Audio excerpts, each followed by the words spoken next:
혹시 온라인으로 물건 팔아보신 적 있으신가요? 그럼 이런 끔찍한 상상 한 번쯤 해보셨을지도 몰라요. 어제까지 검색하면 맨 위에 뜨던 내 효자 상품이 바로 그 상품이 하룻밤 사이에 저기 10페이지 뒤로 사라져버린 겁니다. 여러분이라면 어떻게 하시겠어요? 이건요, 거대 온라인 플랫폼에서 그야말로 성공 신화를 쓰던 한 사장님의 이야기입니다. 매일 밤 주문 들어오는 소리에 행복한 비명을 지르면서 포장하던 바로 그 A씨. 그런데 그 성공이 정말 너무나도 허무하게 한순간에 무너져 내린 거죠. 그 심정 정말 상상만 해도 아찔합니다. 오늘 우리가 파헤쳐볼 이야기는 바로 이 질문에서 시작됩니다. 언뜻 보면 이건 그냥 다윗과 골리앗의 싸움처럼 보이거든요. 근데 그 뒤에는 아주 놀라운 법적인 반전이 숨어 있습니다. 자, 그럼 본격적으로 한번 들어가 보죠. A씨는 우리나라에서 제일 큰 플랫폼 비쇼핑에서 직접 만든 수제화를 팔았어요. 근데 이게 그야말로 대박이 난 겁니다. 디자인, 가격, 후기 뭐 하나 빠지는 게 없었거든요. 여기 좀 보세요. 상황이 얼마나 극적으로 바뀌었는지 한눈에 보이죠? 하루에 100건 넘게 나가던 주문이 갑자기 3건, 5건으로 뚝 떨어졌습니다. 1페이지 맨 위에서 빛나던 내 상품이 이젠 10페이지로 넘겨도 볼까 말까한 신세가 된 거죠. A씨가 찾아낸 사실은 정말 충격적이었습니다. 내 상품이 있던 바로 그 자리에 품질이나 후기가 한참 떨어지는 상품들이 떡하니 올라와 있는 거예요. 근데 알고 보니 그게 다 플랫폼, 즉 비쇼핑이 직접 운영하는 마켓 상품들이었던 거죠. A씨는 바로 직감했습니다. 이거 알고리즘을 손댔구나. 당연히 분노했죠. A씨는 과거에 비슷한 싸움에서 이겼던 경험을 떠올리면서 이 거대한 플랫폼을 상대로 싸워보기로 마음 먹습니다. 이건 명백히 힘센 대기업이 힘없는 개인 판매자를 괴롭히는 갑질이다. 이렇게 확신했던 겁니다. A씨가 P쇼핑이 어겼다고 생각한 법이 바로 이거예요. 거래상 지위 남용. 말이 좀 어렵죠? 쉽게 말해 갑질입니다. 사실 A씨는 예전에 은행을 상대로 한 소송 사건 번호 2010-2-2081두에서 바로 이 거래상 지위 남용을 인정받아서 이긴 경험이 있었어요. 이번에도 이길 수 있다고 생각한 거죠. 그리고 첫 번째 라운드는 A씨의 완벽한 승리였습니다. 공정거래위원회가 조사를 해보니까 진짜로 B쇼핑이 알고리즘을 바꾼 게 사실로 드러난 거예요. 그래서 이건 불공정 행위가 맞다! 라면서 B쇼핑에 엄청난 과징금을 때렸습니다. 와, 정의는 살아있는 것 같았죠. 근데 이야기가 여기서 끝나면 재미가 없죠. B쇼핑이 우린 억울하다면서 이 결정에 불복한 겁니다. 그래서 이 사건은 결국 대한민국 법의 최종 판단을 받는 곳 대법원까지 올라가게 됩니다.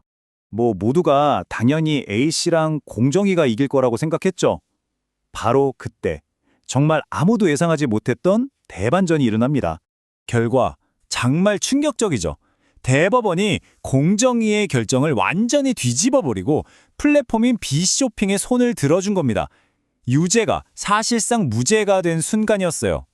이쯤 되면 다들 이런 생각이 드실 거예요. 아니 도대체 왜? 왜 법원은 힘없는 판매자가 아니라 저 거대한 플랫폼의 편을 들어준 걸까요? 그 이유가 정말 중요합니다. 법에서 어떤 행위가 불법적인 갑질이 되려면 그냥 내가 손해봤어요. 이걸로는 부족하다는 겁니다. 바로 이 경쟁 제한성이라는 아주 높은 벽을 넘어야 해요. 이게 무슨 말이냐면 그 행동 때문에 나 한 면이 아니라 이 시장 전체의 공정한 경쟁 자체가 무너질 위험이 있다는 걸 증명해야 한다는 뜻이죠. 그러니까 대법원은 B쇼핑이 A를 망하게 해야지 이런 악의적인 의도를 가졌다기보다는 자기네가 밀어주는 다른 서비스를 키우기 위해서 일종의 경영 전략을 쓴 거라고 판단한 겁니다. 이 비유 정말 기가 막히지 않나요? 이 한 문장이 모든 걸 설명해 줍니다. 우리가 마트에 갔을 때 가장 눈에 잘 띄는 곳에 그 마트 자체 브랜드, 그러니까 PB 상품이 놓여 있잖아요. 그렇다고 해서 마트가 다른 회사 제품들 다 망하게 하려고 불법적인 갑질을 했다. 이렇게 말할 수는 없다는 거죠. 복잡한 법리가 이 비유 하나로 확 이해가 되죠? 자, 그럼 이제 가장 중요한 문제입니다.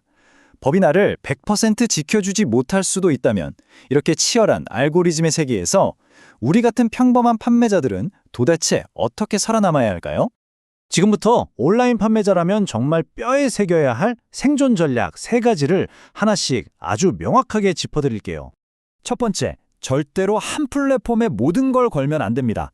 이건 마치 계란을 한 바구니에 다 담는 것과 같아요. 네이버에도 입점하고 쿠팡에도 입점하고 사업을 여러 곳으로 분산해야 합니다.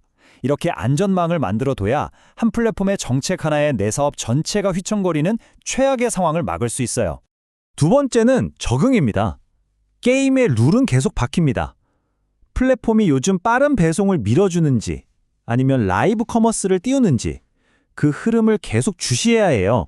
그리고 그 변화에 맞춰서 내 전략을 계속 유연하게 바꿔나가야만 합니다. 그리고 마지막 세 번째, 만약 정말 억울한 일을 당해서 싸워야 할 때가 온다면 너무 억울해요. 이렇게 감정에 호소하는 건 아무 소용이 없습니다. 내 검색 순위가 어떻게 떨어졌는지 보여주는 데이터, 내 상품이 경쟁 상품보다 객관적으로 뭐가 더 나은지 비교하는 자료, 이런 구체적인 증거를 평소에 차곡차곡 모아둬야만 합니다. 결국 이 사건이 우리에게 던지는 메시지는 명확합니다. 언제까지 플랫폼 탓만 하면서 피해자로 남아있을 수는 없다는 거죠. 법은 공평한 링을 만들어줄 뿐 그 위에서 싸워서 이기는 건 결국 우리 자신의 몫입니다.